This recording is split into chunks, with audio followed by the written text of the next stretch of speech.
My name is Enoch. Taking care of your health should be a top priority. Looking at the various engagements that we have today, it is so easy to forget about our health, mental well-being. That is why we introduce to you the Healthy You Talk Show, a brand new show that is going to address matters concerning your health, nutrition, stress management, mental health, name it. We bring to you a wide range of experts who are going to be touching pertinent issues concerning our health. Tune in every Tuesday at 10 a.m. live on Faith Today TV.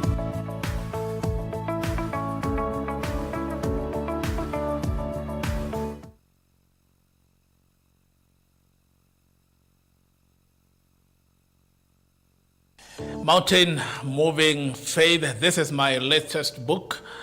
And if you want to learn how you can move mountains, life has many mountains. While this journey, you will encounter mountains and you wonder, how can I move mountains? This is a book to read. And it took me time to research, to pray, and to wait on God and look at the scriptures and what Jesus talked about moving mountains. And this book is quite a story, it's quite an inspiration. It is quite something that will change your life. So order your copy today. We can send it to you wherever you are in this country. We will be able to send this book to you on Mountain Moving Faith. Call that number or send a message and our team will be able to ship it to you wherever you are. There's a book to read. You can also buy for your friend, for a family as a gift. And I have no doubt they will thank you and that they will be always thankful for what you have done for them. So God bless you as you read this book, Mountain Moving Faith.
Welcome to Kingdom Business Network. This is your program that brings you business discussions, talks on how you can grow your business.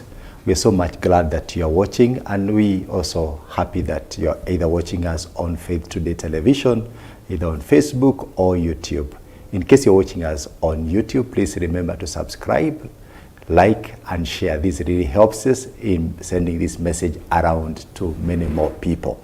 So we are going to continue the topic that we left last week on the believers in the marketplace, and we want to discuss about competing with integrity. Yes, we want you to compete and compete with integrity. Last week we had a very successful breakfast for the Kingdom Business Network fraternity, and a lot of you came and you supported us, and we interacted with you on Saturday, and the breakfast was quite wonderful, and we're so glad that you came. And in our next breakfast next year, don't forget to come. A lot of exhibitors were there, and we really shared a lot. And this is the network that we want to grow, a place where we can be able to interact with one another, meet with one another, get to know what you do. You come and exhibit your products in our breakfast or our dinners that we're going to have in times to come. And that helps us create a network where we can be able to stand with one another in terms of ideas, in terms of just getting to help one another. We are here basically just to help you and to interact with you and to network with you. Today, I help you. Tomorrow, you help me. That's the way it's supposed to be. We are Christians, and that's where our blessing comes from. And with my immediate right today is our guest, Pastor Geoffrey Githome. Welcome, Pastor. Thank you. Thank you very much, Dr. Mungai. It's a blessing again to meet you viewers, and even as we have this conversation with us, hope you are ready with your pen, because we will learn a lot, and it's a joy and a pleasure, Daktari, to have me around, and we believe that we are going to have a blessed show. Thank you. Thank you very much, Pastor Geoffrey. Maybe you can tell the viewer, just briefly, what do you do? Oh, okay. Yeah, my name is Geoffrey Githome. I do several things, but above all, I'm a born-again Christian. I also a minister of the gospel. I serve with Deliverance Church Umoja under Bishop J.B. Masinde. I also happen to be a trainer, a financial trainer, focusing on micro enterprises and personal finance, and that is all I do. And then together with that, I also do personal leadership and discipleship in the church fraternity, and that is all I can say for now. Welcome once again. And on my immediate left is my co-host, Victoriana Alwang'a. Please, you can introduce yourself. Thank you, Dr. Mungai. To our guest, Pastor Githome, welcome once again. And to our viewers, we are glad to have you on the show, wherever you're tuning in from. As you heard, my name is Victoriana Alwang'a. I'm a financial advisor, and I'm looking forward to what we have in store for you today on the show. Welcome, Victoriana. Thank you. And for the viewers who are watching us, remember, we want to also help you in terms of answering the questions that you have. Last week, we were not able to answer all the questions because they are quite overwhelming, and we are very happy that you're sending them. So send your questions fast and early, and we'll be able to address that and also pick up a few of the questions that we were not able to answer last week. So let's start with just understanding competitiveness. Is there anything like healthy competitiveness, and how does this differ from all the competition? Okay. Thank you, Dr. Maybe we start by defining competitiveness itself, because competitiveness is from the word competition. And competition, if you even look deeper and do a research, it means, you know, the striving to gain something. So there is something to be gained, and there is a strife that is there, and this strife that forms our basis today should be a health strife. And competition there means that we are striving, we have a goal somewhere, and for us who are Christians, we are in the business world, we have something that we are aiming at, we have a goal. And for all businesses, one of the greatest goals is profitability. And we have a goal there, we have to make ends meet, we have to transform lives, we have to create establishments. So there is a certain goal, but together with that goal, there is a strife. And a strife here is because we are not the only ones. That means there is something we are striving to overcome. And that, to explain this further, Daktari, we would use the analogy of sports. It would be very clear.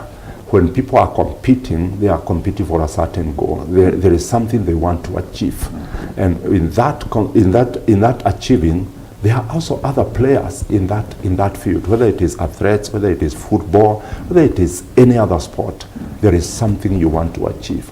But even as you achieve it, you're not achieving it alone. There are people around you. There are circumstances. There are factors. There are challenges. That is why you strive to reach there. And bringing that analogy in the business world and in the marketplace and in the Christian world, yes, there is competition. We are living in the world. There is competition. We are competing for the same customers. We are competing within the same rules. We are competing in the same environment. So that idea of the competitiveness comes in. But again, as you have said, are there healthy competition? I'm reminded of what Paul said, that everyone who races according to the rules that are set. So this is what I would call the health policies, the healthiness, that even as I'm competing as a believer, I'm not competing outside the rules. I'm competing within the rules. Yeah. And you're not stepping on others too. You are not stepping on others. And actually, if we could go back, Daktari, to still the analogy we have used of the sports, there are regulations. If it is a 100-meter sprint, if it is marathon, if it is football. For example, in the football, there are referees that you can't play outside the field. You can't hurt the others. You can't step on the others. You can't even get a goal when you're offside. There are rules. So you can't hurt others. You can't mess others to achieve. it must be within the rules. And I think for Christians, it's important for us to understand that much as, yes, we are born again and we are doing business, we have to compete. Because I think there's some people who are so passive, they're just waiting for things to happen. They don't want to hurt anybody, they don't want to compete with anybody, they don't want this or that. What do you have to say about that? That we as Christians, in businesses, we have to compete because we are competing for the same customer. Yes. Maybe we might not look at it like we are competing, but that's the reality. Yes. The customers ask us, and we are praying to get the customers, but at the same time, healthy competition will entail us to doing things in a godly way to attract those customers. Yes. That act is competing. It's competing, actually. How do you align the competition with Christian values and beliefs? Yes. Thank you very much for that question, Dr.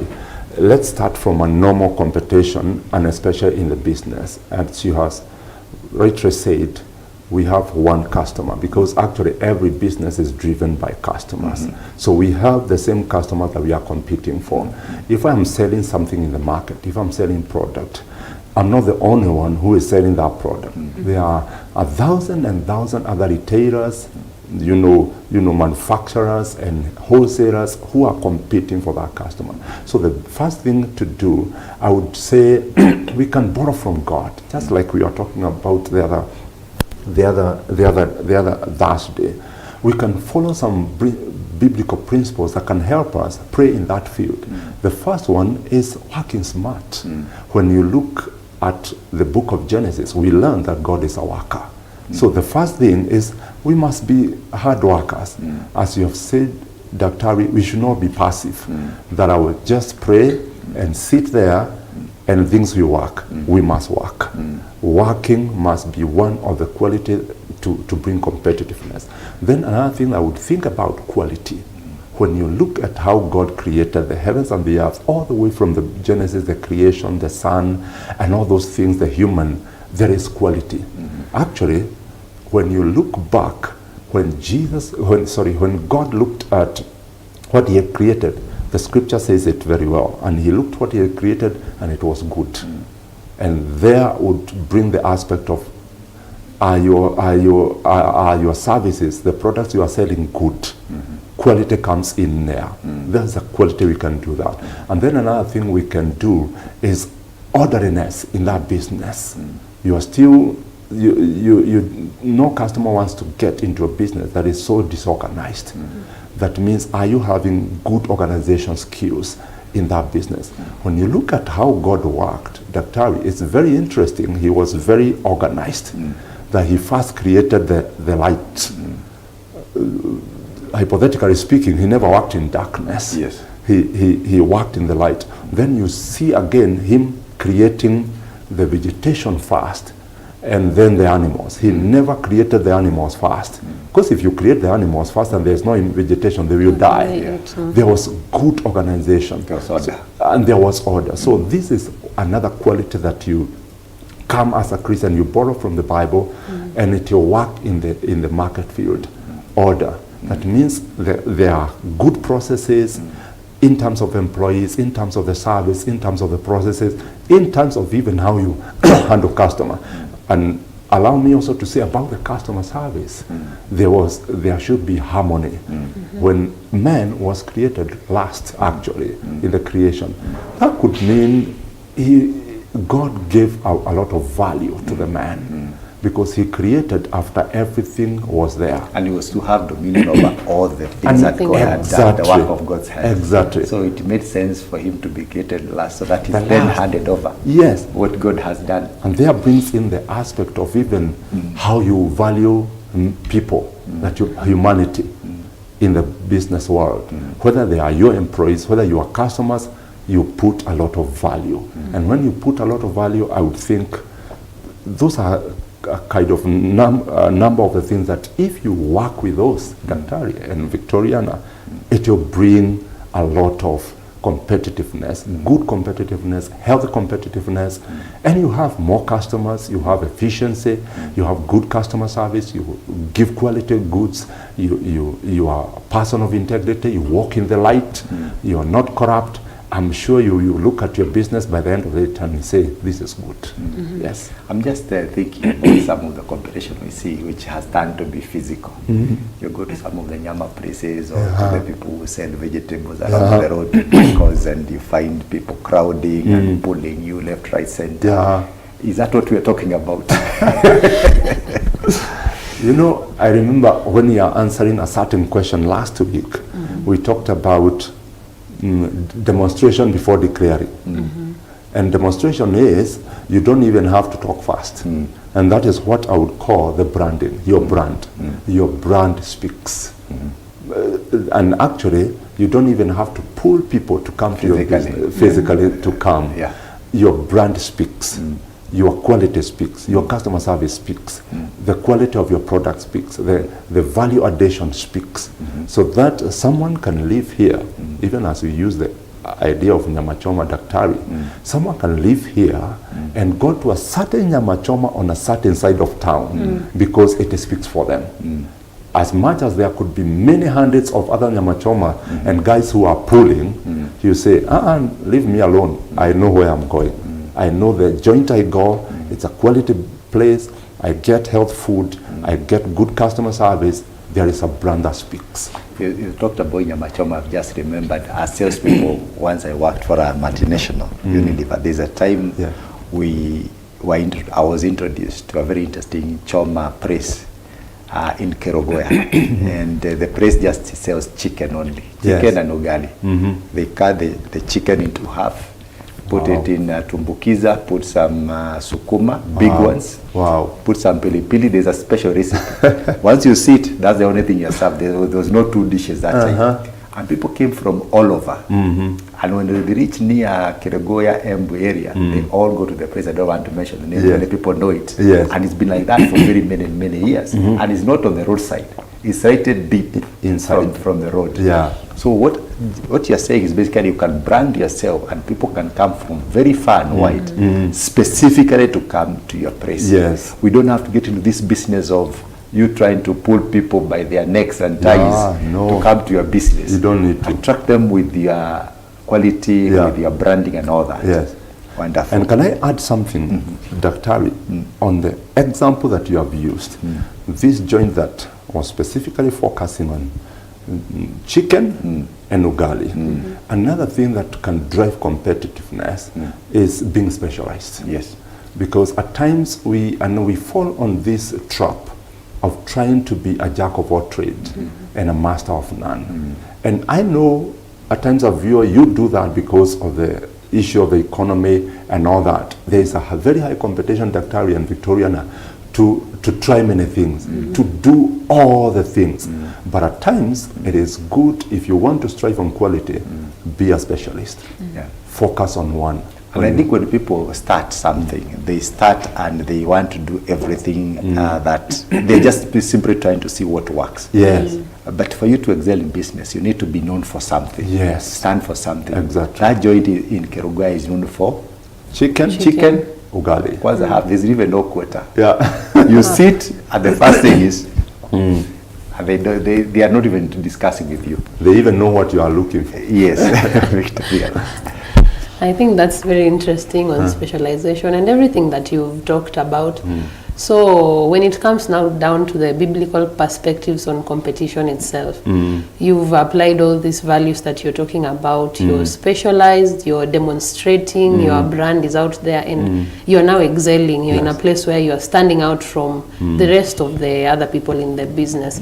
So maybe let's talk about how can you avoid getting into the pitfall of pride and self-centeredness, even as you're competing with other people in the marketplace. And Daktari also talked about stepping on each other's shoes as you're competing. So how do we avoid getting into these pitfalls? I would say it's good to remember where you have come from. Because even as that business, someone have grown it, you have specialized, you have done good quality products, customer service, value additions. It's good also to remember your humble beginnings. And that always reminds you that for us who are believers, it's God, it's by God's grace.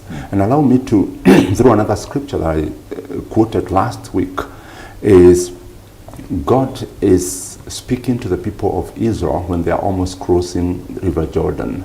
And he tells them, when you have gone there, built houses, and you are rich and you have established, remember it is the Lord who gives you power to make wealth. Lest you say, my strength did it.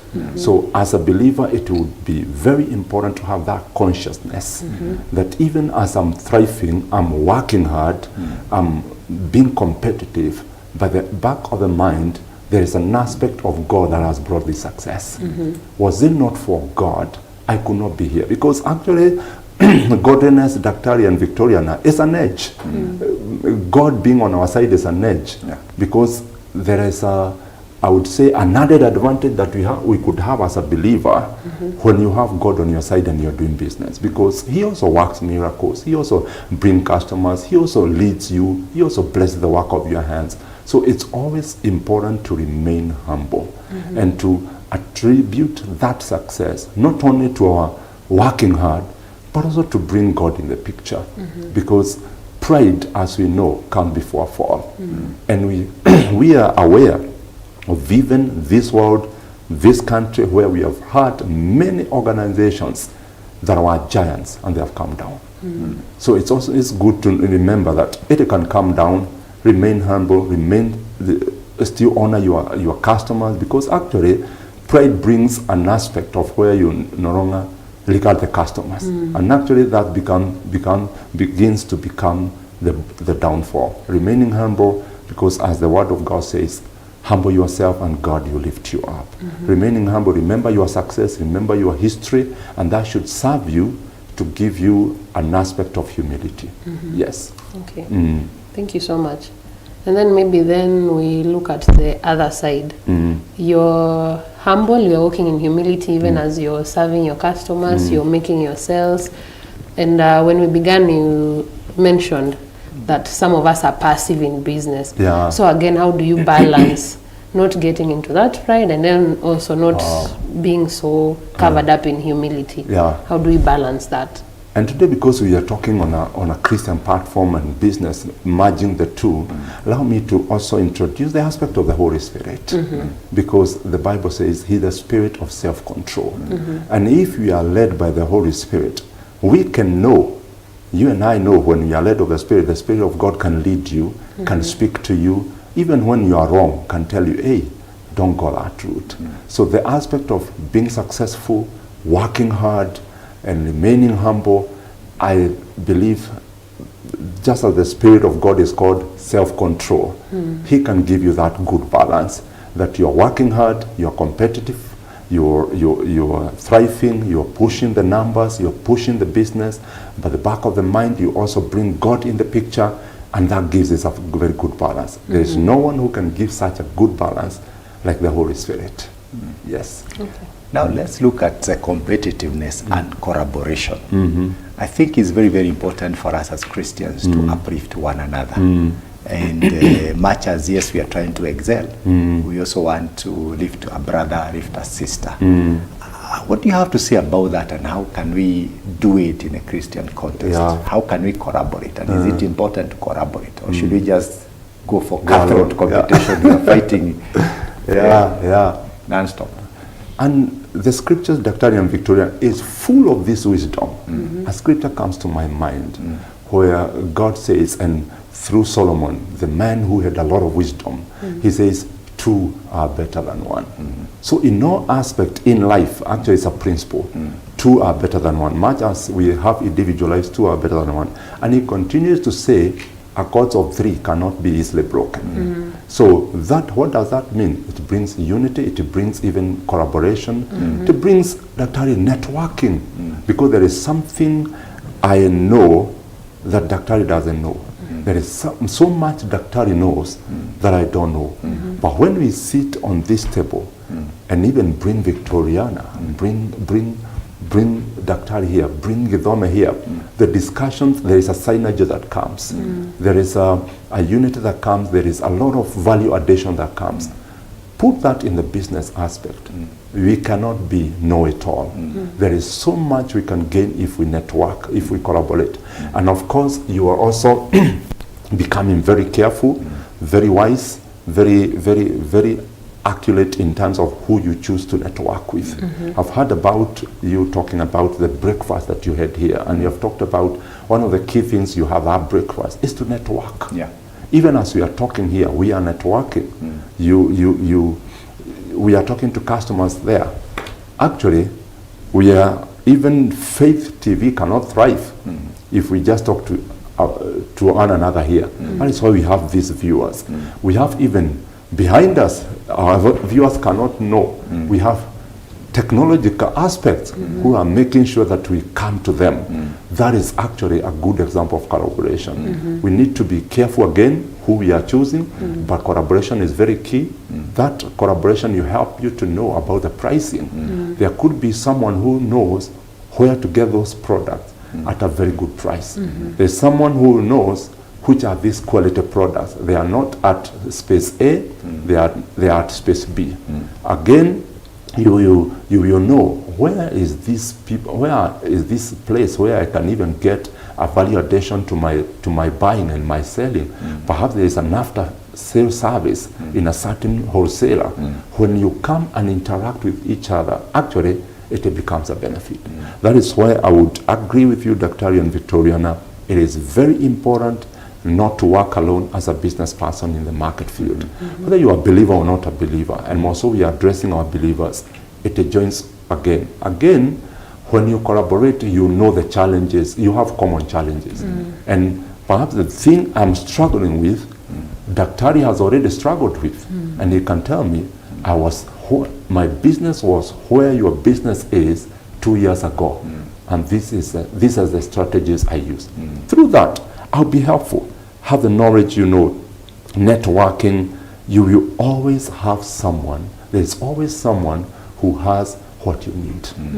And when I close it to myself, I'm denying myself a lot of benefit, I'm denying myself a lot of resources. So I agree with you, Dr. and Victoriana, it's very important. Network, collaborate, teamwork, understand all that. But however, do that with the aspect of also competitiveness. You are also in the business, so that you don't also collaborate with people and they swallow you. You're also in business, and they merge you, and you are no longer relevant in your business. That is what I would say. And it's a very important aspect that we can just talk slightly more about, because I've seen, like in the city of Nairobi, in some businesses, not all, you go and ask certain items, and might be they'll have 5 items, they don't have 2. But the ones they don't have, they tell you, don't worry, just hold on.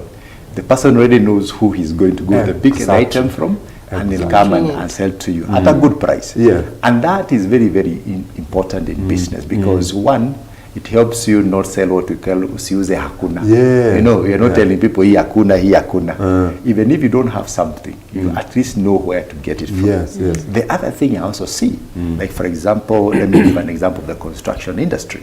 You find that the people in that industry work in a highly networked environment. The architect knows the structural engineer, who knows the interior designer, who knows the builder, who knows the person who supplies the stones and the ballast and etc. Such that once you invite the painter, for example, tomorrow he's telling you, oh, you want to do the woodwork, I'll call somebody. So he calls a person. If you get the woodwork person, he tells you, oh, I also know somebody who can supply you stones. So they are working as a group which is connected in that particular industry. And it becomes very strong, because what happens is that anywhere each one of these members of this group gets something to do, he tags along all his other people who do the various other aspects. And I think for Christian that is very, very important and very powerful, whereby you need to understand what industry are you in, and who can add value to your business, and who can you work with, such that if you're the painter in that business, he is a stone supplier in the business. He's an architect in the business. He is a structural engineer. You are not the structural engineer. You are the painter. But you can bring that one, bring that one, bring that one. So whichever industry you are in, whether in the clothing industry or the food industry, who are the people who can you network with?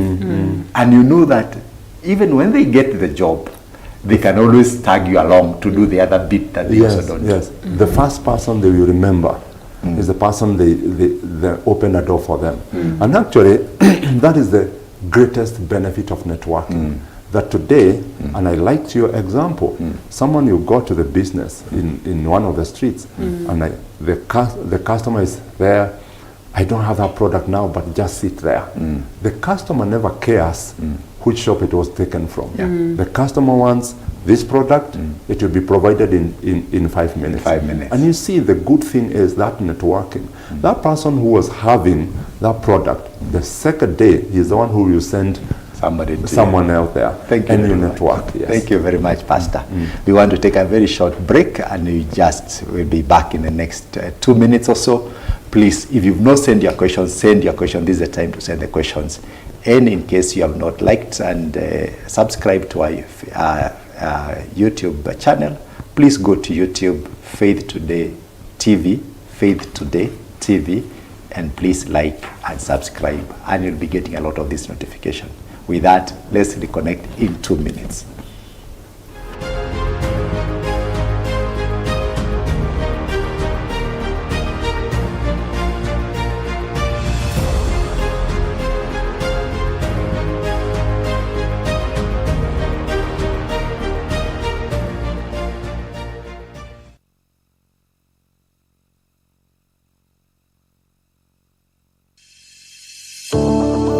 Okay, asante. Nilikisajili kitabu ambacho kinaitwa 7 Keys to Success, ama kuna kanuni funguo 7 if you like it, ambazo zitakuletea ushindi na kufaulu maishani. Wote, wewe na mimi, tunataka kufaulu, lakini pia kuna njia ya kufaulu. Ukisoma hiki kitabu ambacho nilikiandika kwa kufanya utafiti, kwa maombi mengi, kuangalia neno la Mungu, I have no doubt ya kwamba hiki kitabu kitabadilisha maisha yako. Nilikuwa naongea na mchungaji rafiki yangu, akaniambia nilisoma hicho kitabu, sasa ninafundisha watu wangu kupitia ujuzi, maarifa, hekima ambayo nilipata kwa hiki kitabu. Kwa hivyo unaweza pia nunulia watu wengine, na akaniambia alinunulia hata viongozi wake, na wamekuwa wakisoma, wakaweka kwa library yao, wanasoma hiki kitabu. Sina mashaka, nina uhakika itabadilisha maisha yako na utabarikiwa. Tuma message ama upige simu kwa hiyo namba, na naweza kuwasiliana na wewe, na utapata hiki kitabu, utatumiwa, usome na ubariki pia watu wengine. Asante. Mungu akubariki unaposoma 7 Keys to Success, and you will succeed. Thank you.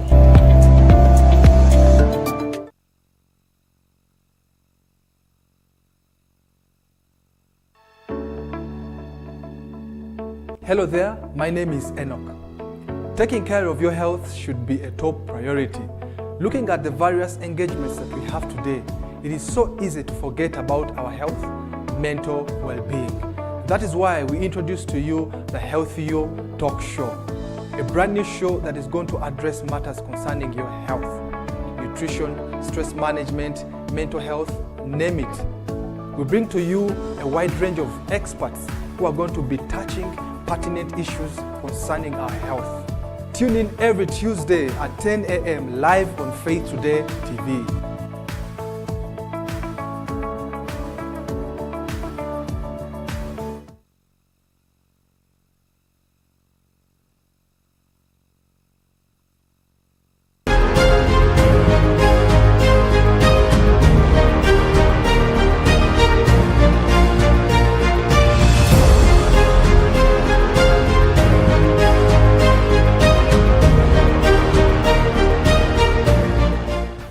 Thank you once again for staying tuned to Kingdom Business Network. We've had a very engaging first half with Pastor Geoffrey Githome, where we're discussing integrity of believers in the marketplace.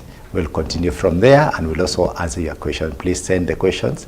Quite a number of them have come in, and we are going to answer those questions. Victoriana, what do you take of all this? I'm really loving the discussion. We've looked at values, we've looked at what to employ to ensure that we balance humility and not get into the sense of pride.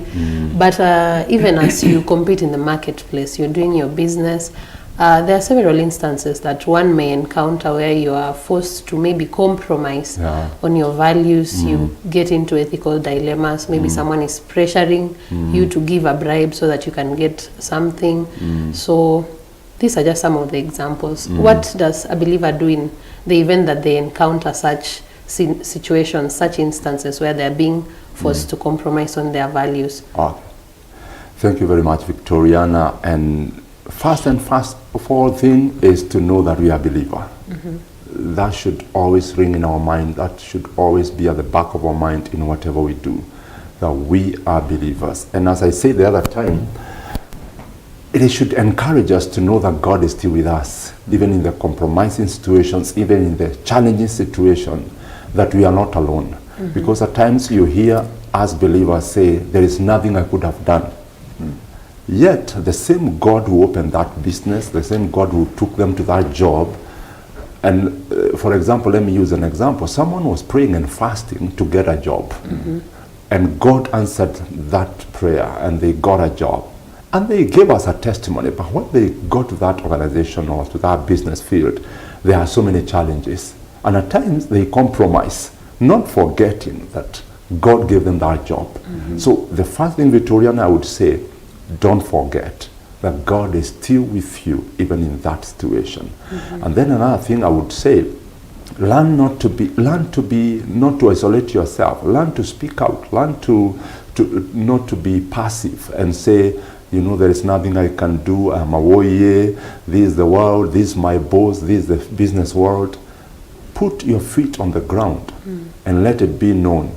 In the Bible, there are so many people that we can see that stood their ground, and God still backed them up. Because this is the fact that even as we are in that situation, God will not speak on our behalf. We must speak.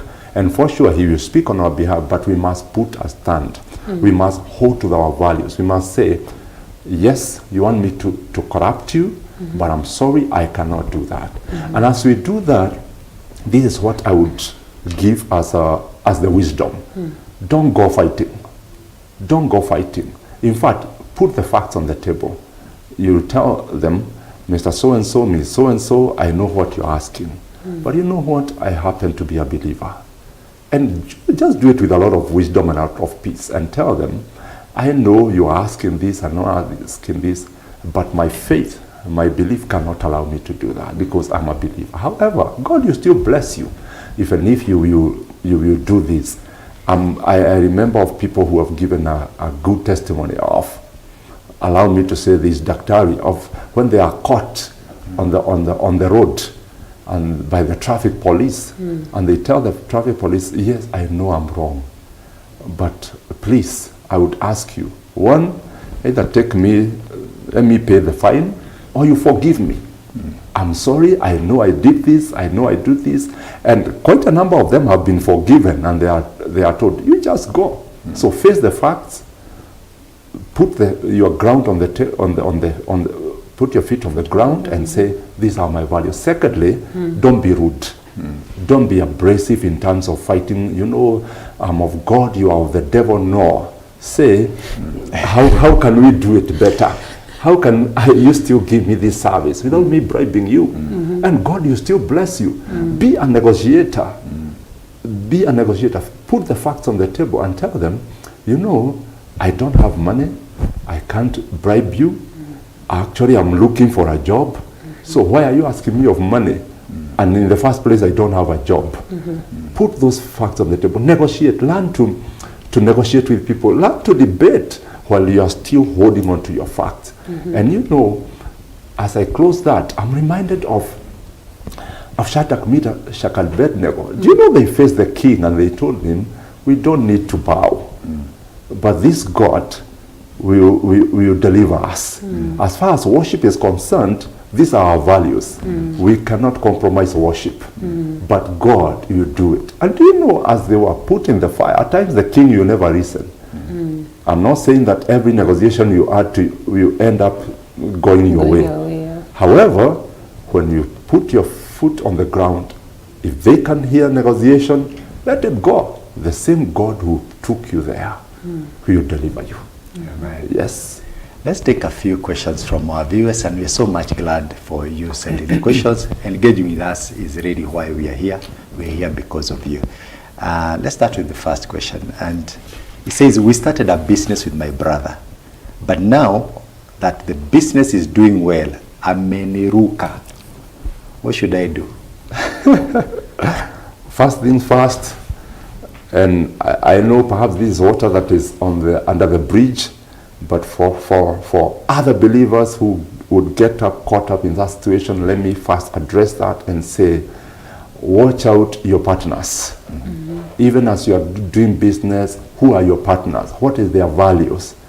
And secondly, after knowing their character and their values, have you documented? Is your business legally binding in terms of your relationship? If it's a partnership, there's a partnership deed. There are those rules of the of the partnership. Have you put it? Do you have a contract with them? Do you have a partnership agreement? So that, because why Daktari and Victorian we put contracts and agreements is because of the sinful nature of human. Mm. Because today, when you start a job with Daktari, and it is humble and it is doing very well. Unfortunately, because of the sinful nature, and allow me to use my example, when the business thrives, I want to cut corners from Daktari. Mm. And that is why contracts are there, because human is very interesting. Put corners, put the contract, so that when it reaches a point where the sinful nature wants to thrive and say, I want to withdraw money from our account that we have with Daktari, the contract you bind me. That is the first thing we do. Secondly, now I would ask this brother, did you have a partnership agreement? If you didn't have, I would think you bring someone else who can bring sense. Kama anakuruka, leta mtu mwingine ambaye anaweza kuwasikiza, and you start a discussion, a negotiation, because all of it. And the bad thing with this one is there are two things involved here, Daktari and Victorian. There is a business and there is a relationship. So bring in someone where you take care of your relationship as brothers, you take care of your relationship as your interest as business. Have someone sit down, try to talk about it. If you can't talk to each other, then bring a third party who is very sound, who is very knowledgeable, and who could be a source of your solution as you are looking at the problem that you have. I just to add on what you said, and I really fully agree with the points you've raised. There's something that I've seen in a few cases that I've handled or I am aware of people who started a business or a partnership, and the partnership failed. And there was one telltale sign that I've realized as common in most of them. Is whereby, let's say, myself and you, Pastor, we agree to do a business. Might be you bring your 50% and I bring my 50%. And we put the money. And we think that's a partnership because you have brought the money, the resources. Yeah. However, when it comes to the execution, the doing of the business, we find that you are the one running up and down. Me, I'm somewhere in the office, or I'm doing very little. Then I'm expecting, because I put my 50%, the profit that when you make the profit, we will share. 50-50. So I'm just trying to show the viewer some of the things I've seen which have become really problematic. So you find that in the day-to-day running of the business, I would ask the viewer, how involved have you been in this brother's business? Yes. Because if the other brother has been so much involved, running up and down, irrespective of whether you give 50%, at some point you'll start to think, I'm the one doing all the work, and I have to bring the money to this person who is not doing anything. And that has become a major problem. And I've seen it quite a number of cases happening. All those clauses must be very clear in the partnership, Daktari. Is there a managing partner, or is there a silent partner where he only put money and he went? But there is someone there who is working 8 hours. For sure, the profitability sharing cannot be the same. That document needs to be very detailed. If you have a partnership, let it be very clear who is doing what, and at the point of sharing the partnership profits, how will we share it out? Somebody is asking, good morning, how do I manage fear of failing that comes from competition without myself, compromising myself? It's affecting me. How do you manage fear of failing Fear of without failing. compromising yourself? And fear has something to do with the devil, because for sure we know fear is not of God. Unless it's a fear that is healthy, that you don't want to do something because of the repercussions. And that would take us back to something that we said about collaboration. Someone you fear to get into a certain business, and I will ask the viewer, do you know of someone who have done that business? Do you know someone who have succeeded in that business without compromising?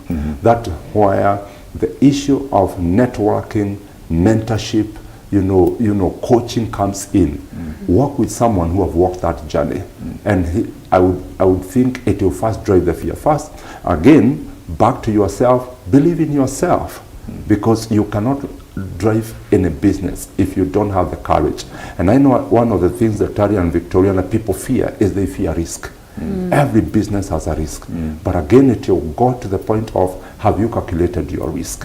Which are the risks involved here? And that would help you. That would only happen if you have the knowledge, if you are networking, if you are being mentored, if you are following someone who is successful in that business. And also, but the bottom line, believe in yourself, because if you don't believe in yourself, even if you work with people, you'll still be fearful. Don't fear the unknown. Have faith. Again, if you're a believer, trust in God, network, learn from others, and I know that you are able to begin that business and thrive. Mondo from Allsop is asking, how do I differentiate between sacrifice and service in my workplace? Is it wrong to feel misused? Yeah, and I don't know whether you are talking as an entrepreneur or as an employee. Seems like an employee. An employee, Yeah. And they are very intertwined, and there is a very thin line, Victoriana and Daktari, between sacrifice and service, because what you do, if you're an employee, you are giving a service, and you get paid for that service. However, at times, whether it is your business or your employment, at times it goes beyond, a little bit beyond what is written. And I've seen people lose opportunities because they say, I'm not paid for this. You want to give the bare minimum. I want to give the bare minimum. There is a thin line when you balance about that between service and sacrifice. However, you need to know how much should I sacrifice. I would say every service comes the sacrifice, because you need to come with rain. You need to perhaps give an extra hour to your employer, not necessarily because you're being paid overtime, but because you have a passion. This is where you get your food. This is where you get your pay.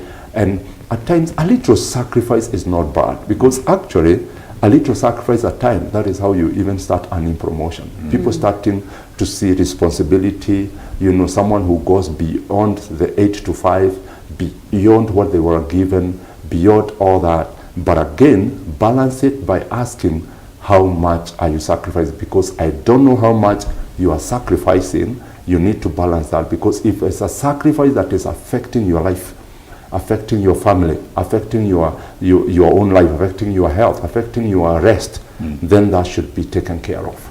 And I think I want to comment on this, because we are operating in a very difficult business environment, and every business is really facing a lot of competitiveness. And when I look at the entrepreneurs, the owners of these businesses, many of them are really going through very hard times, and they are being forced to really sacrifice, work very hard on hours, to try and make sure the business is running. It's true. Now comes an employee who only wants to do 8 to 5. There's a big disconnect. Yes.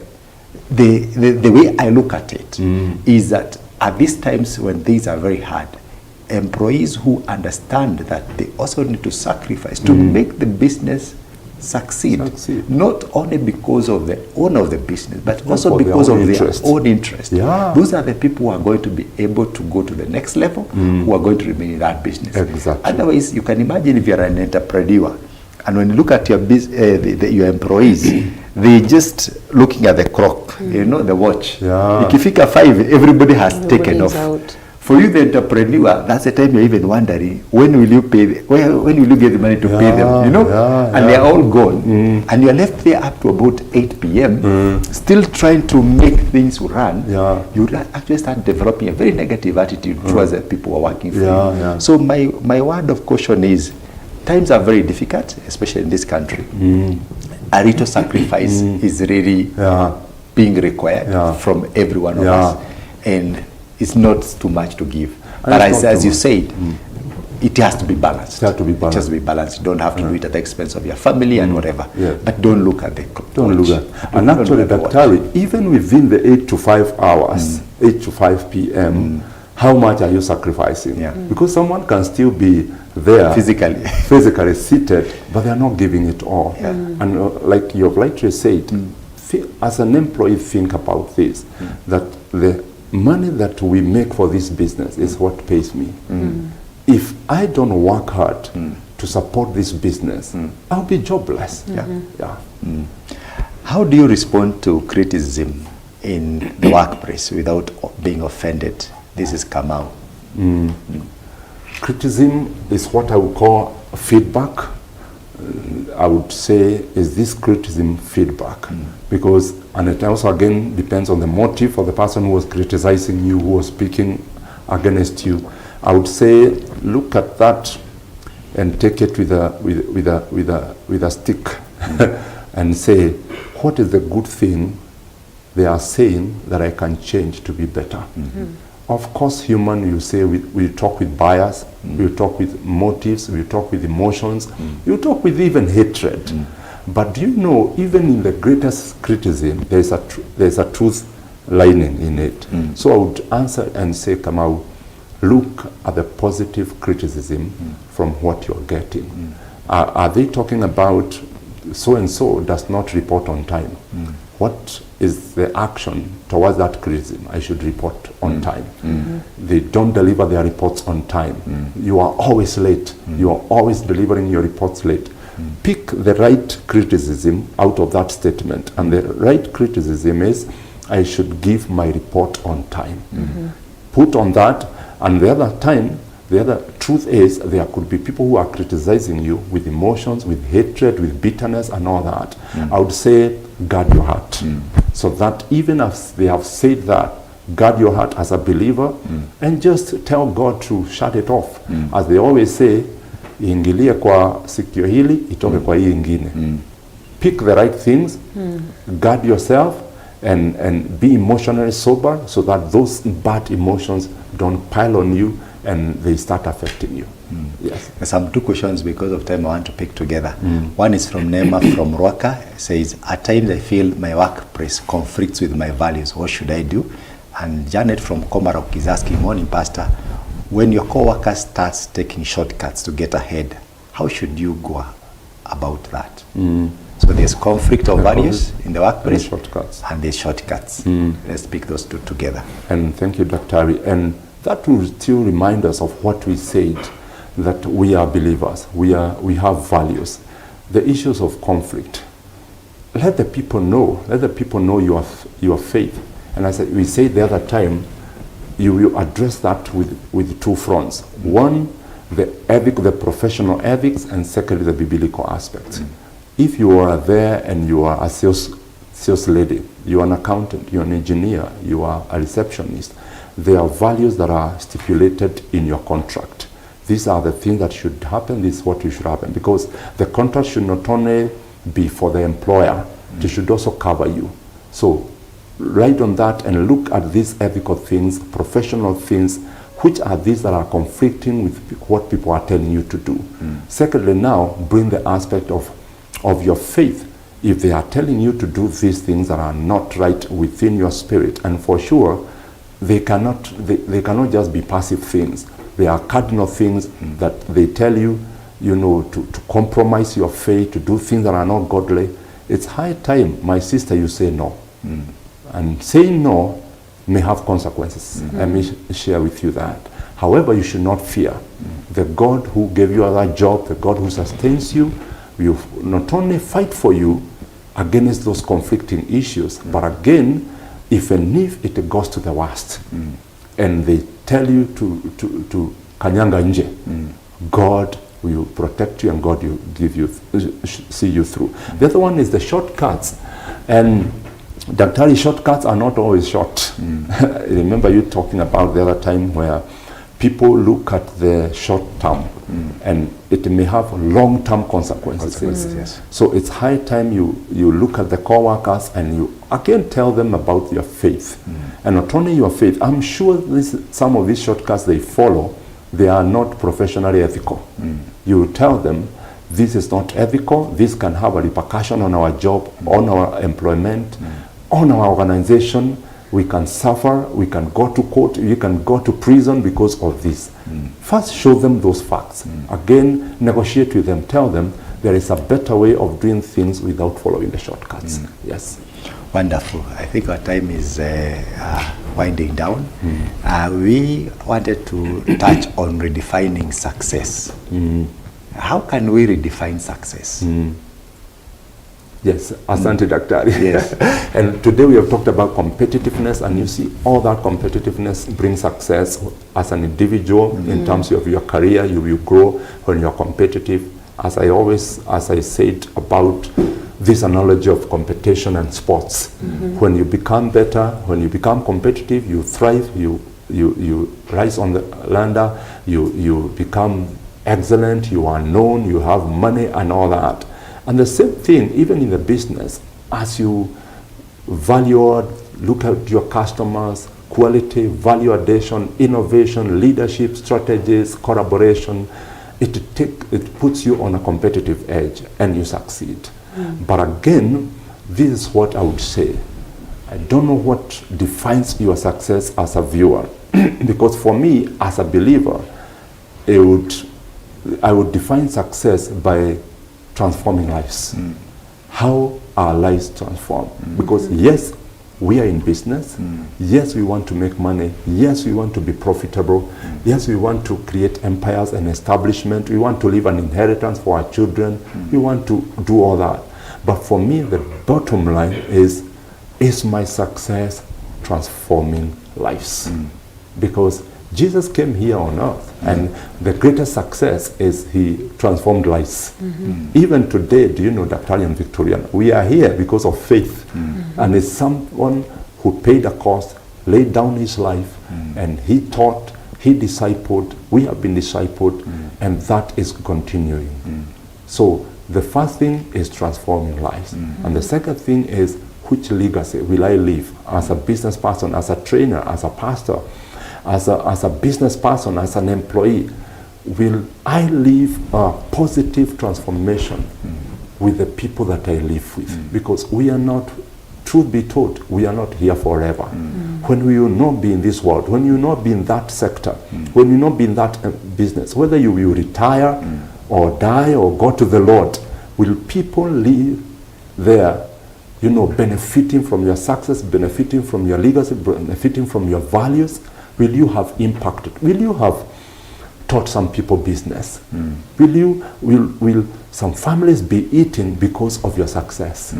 Will some children go to school because you did that business well, you employed their father, you employed their mother, and they are now thriving, they went to school? Will a family be strong together because you give them a meal, you give them a place to do business? That is what I would say, leave the world better than you left it. That is what I would define success. That you are transforming lives, you are leaving a positive legacy, you are leaving the world a better place than it was. And it's high time we would say, go and impact these values in the marketplace. And by that, Dr. and Victoriana, we would say, you have succeeded. Yes. Wonderful. Let me just pick a combination of questions, and I'll give you 1 minute because time is against us. Mola from Keno is saying, good show. How can one deal with success at all cost mentality from my boss? And Timothy from Kasarani is saying, hello, learning a lot from the show. I have an employed friend who really gets sick while at work, but is afraid of asking for sick because of the thought that the manager will not give him the sick day. how should he address the issue? So success at all cost, and then here you are, somebody even gets sick, but can ask for sick off in 1 minute. Okay. What can you say to that? Success at all costs, it's again goes back to what do you define success is. Because success, Daktari, is wholesome. It's not one-sided.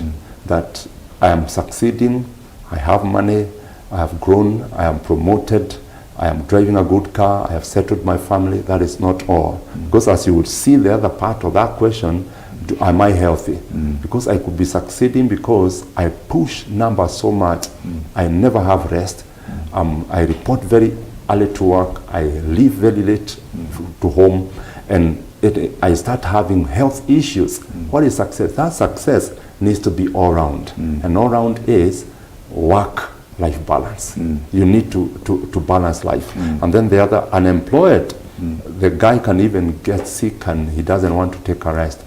And I would answer that by something in the scriptures, that we know that after creation, after all that God did, he rested. He rested. And what does that bring? It brings the aspect of taking care of our bodies, taking care of our health. Please take a rest, take a leave, because you need that body to work. Thank you very much, Pastor. With that, let's have some closing remarks from Victoriana. Thank you, Dr. Mungai. Thank you, Pastor Githome. I think that was really insightful. The discussion has been very packed, and I'm sure that our viewers have also gotten something. I believe you've been impacted, and you're going to begin transforming lives and changing your legacies even as you go out into the marketplace. So keep it locked on Faith Today TV. Once again, my name is Victoriana, and we've been glad having you tuning in. Thank you. Thank you very much, Victoriana. Pastor Githome, you can also remind the viewer what you do as you give your closing remarks. Okay. Thank you very much, Daktari and Victoriana and Faith TV, for giving me this opportunity. Again, my name is Geoffrey Githome, and it was a great joy to be here. I'm a financial trainer. I train personal financial management and micro enterprises. If you have an opportunity, you can call me on 0722 552507. We can have a discussion around training in the churches, in the marketplace. And my parting shot is transform lives through becoming a very great ambassador of God in the marketplace. Thank you very much for the wonderful discussion and even for answering the many questions that the viewers had.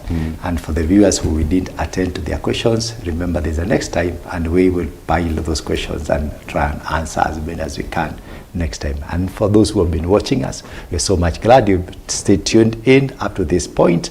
May God bless you very much, and remember to run your business with integrity, because we are Christians, and at the end of the day we shall give God an account of how we behaved, and of the talents that God gave us. He will demand an account. Remain competitive, but at the same time with integrity, and also collaborating with your co-workers and friends and people in the same business. May God bless you very much. Have a wonderful day.